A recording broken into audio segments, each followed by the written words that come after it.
Karong butaga sa spotlight mga kapuso atong ila-ilahon. Kini usa ka vlogger, Japanese ni siya mga kapuso, nakabase ni siya sa Osaka apan makamauni siya magbinisaya panagsa og gimingaw na kuno siya sa pagkaong Pilipino. Atong ila-ilahon siya karong buntaga usay ikadalit sab niya alang sa atong mga kapuso. Vlogger nga si Yuki Kikuchi. Mayong buntag. Good morning, Sir Yuki. Maayong buntag, salamat sa invitation. Thank you so much. It's nice to hear you speak Bisaya, Sir Yuki. For the benefit of our viewers, can you introduce yourself to us this morning? Sure. Ako si Yuki, taga Osaka sa Japan. My parents are Japanese, so I'm pure Japanese. 35 years old, also blogger and system engineer. I am currently studying English and Bisaya through my blog on Facebook. So, kabalo ko mag-Japanese, English o gamay Bisaya. Ganahan ko sa Pilipinas, nakaato ko sa Cebu o Bohol many times. My favorite foods in the Philippines are pansit canton, halang-halang, o humba. That's interesting. Oh. Before we proceed, Yuki, let's do a short game this morning. Cebuano Sure. tongue twister. I guess you're used to tongue twisters, right? But let's do it the Cebuano way. Just, of course, all you have to do is just to repeat the phrases thrice, and you have to do it fast. Okay. Are you ready, Yuki? Ready na ako.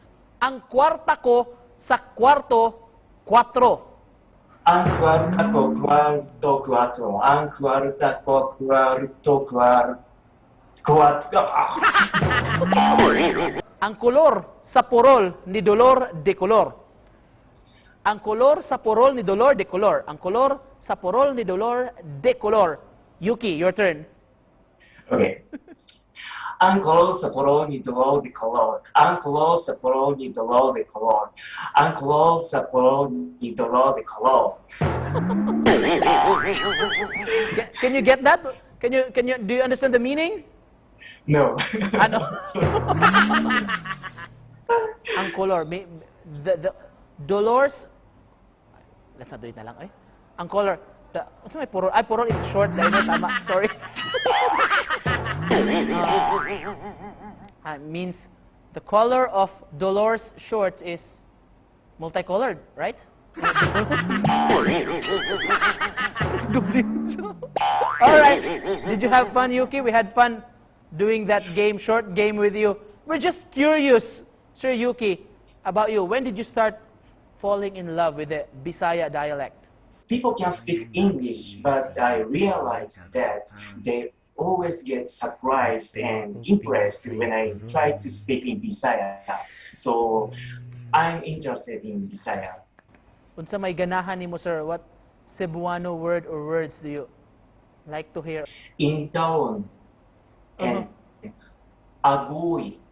Agoy. And what else? Sos tabagang. Sorry? Sustabang?